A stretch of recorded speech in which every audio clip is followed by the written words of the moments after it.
16 days. That's the amount of days the WNBA and the players have left to reach an agreement on a new CBA. And the future is on the clock, as you see in the article from The Ringer. Now, a couple of things you want to keep in mind here. When it comes to a league like Project B that starts next fall, if the players can't reach an agreement and they have a lockout, or let's just say they don't get the numbers they're looking for in terms of salary and revenue share, well, next offseason is going to be interesting because a lot of players do go overseas and play. We know Kansas Parker is involved with Project B. She's going to have a lot of influence with convincing players to come play. And if they get better referees, if it's a very good product, that's going to be huge for the players and good talking points to convince them to come over and play. On top of that, you look at Unrivaled, they might be threatened by it as well because, yeah, it's a 3-on-3 league. But on top of that, if you can't offer the same contracts and the player's like, you know what, I appreciate playing with Breanna Stewart and Nafisa Collier. However, I need to increase my salary, and that makes total sense. And players already go overseas because they get paid more.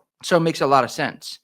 But also keep in mind, if the fans enjoy this new league, because they get it for, I believe, 5 months, and it's a good experience, the players like it, there's good word of mouth, and they're getting these huge raises, the refs are better, and they're marketing the women better, then the WNBA is going to be in a lot of trouble because players are going to be like, you know what? I don't want to get bullied so much and feel like it's rugby ball and the rest are inconsistent. I'd rather go overseas. And that's going to put the WNBA in a pickle. When you look at the situation, it's going to be very interesting to see how it all plays out when it comes to operations, when it comes to marketing with this Saudi-backed Project B League. So it's a we'll see situation. All that being said, we have to look at where the WNBA is right now and the players. The players, it's just crazy. When I read this, I was like, there's no way this is what they're trying to accomplish, because when you look at how the WNBA is structured, the WNBA only has 42% of the revenue sharing. The NBA has the other 42%, and private investors have 16% of the revenue. So the players want a similar model to the NBA. The problem is, where are you going to get that money right now? When you look at ticket prices in the recent WNBA finals, it wasn't that expensive. Problem is, you're not making a lot of money. Yes, you might sell a lot of tickets, but your revenue is not that high. And the reason why it's very low, because the demand for an Asia Wilson, a Dewana Bonner, and these other players, or Copper, it's not as high as demands you see with the Valkyries or Caitlin Clark, because the Valkyries is a basketball town for Golden State, and the fans are going to show up for those games. You look at Caitlin Clark, she's a box office draw, and she also plays in Indiana. Indiana is a basketball town. So all those factors play in, and they get higher demands. Other players in the WNBA don't get the same attention. It's just how it works with marketing. When you have a big draw from a player, you want to focus on getting as much attention on them as possible. And if the players are expecting a similar revenue share, that's not realistic, because the WNBA only has, like I said, 42%. And the other two factors, the NBA and the investors, help keep this league afloat. Without them involved, the WNBA is non-existent. They can't sustain itself without other sources keeping them alive. So if the players are trying to have a similar model, we're going to be in for a long, long lockout. And the problem there is fans are going to get turned off. And if Project B gets off to a good start, and they're paying more attention to what's going on overseas, the games are good, product is great, refs are better, then what's going to happen is players are going to go, you know what, I'm getting more over here.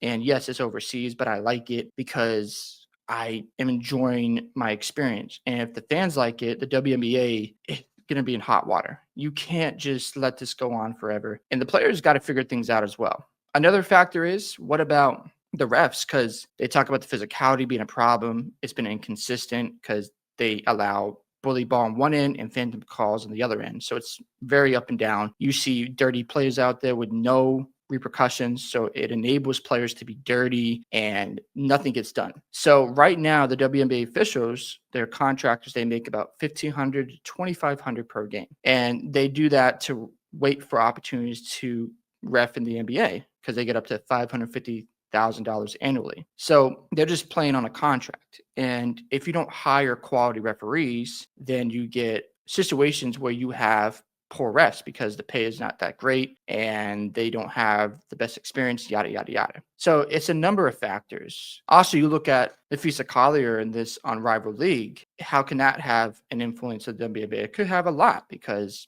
it started out really well. I don't know. It's to be determined, in my opinion. I don't really care about it. It runs from January to March and it offers higher salaries than WNBA. So if they have a lockout, some players are going to go over there because they're going to get paid and they can hold out. So the league is in some trouble here, in my opinion. They got to figure out what they're going to do. Another thing that people point out is Nafisa Collier's involvement in a rival to conflict of interest. That is a good argument to make because she's one of the union reps who has the ability to employ workers during a potential strike. And obviously, that adds more incentive to her pockets. You don't have the actual resources from the WNBA to get you that revenue split. There are other factors going on here.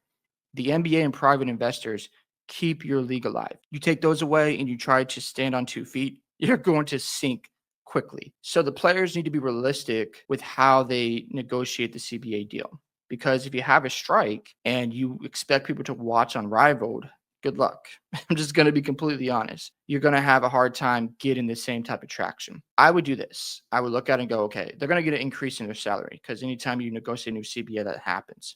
However, use Project B to your advantage and keep building up the WNBA. It's going to take some time. It doesn't grow overnight. Yes, you can talk about franchise evaluations going up, but profitability does matter. So yes, this franchise might be worth more. However, if you're not getting the same type of dollars with your ticket sales as you do with NBA games, because prices are substantially different, then profitability is not there. They've lost money. That's the problem. They're not making money in the WNBA because you have these other factors involved, with private investors, the NBA sharing the revenue. So I would be realistic here, and I'm curious to see how they handle this with the player side and also the owners, because you got to keep in mind the owners are the ones who are going to hear this out. Kathy's just in the front of it, taking all the heat and blame. All that being said, hope you guys enjoyed this video today. I would love to hear your thoughts on the incoming lockout. Do you think they're going to get a deal done before October 31st? And are the players out of their minds when it comes to a similar revenue share with the NBA? Don't forget to like and subscribe to the channel, and I'll catch y'all in the next one.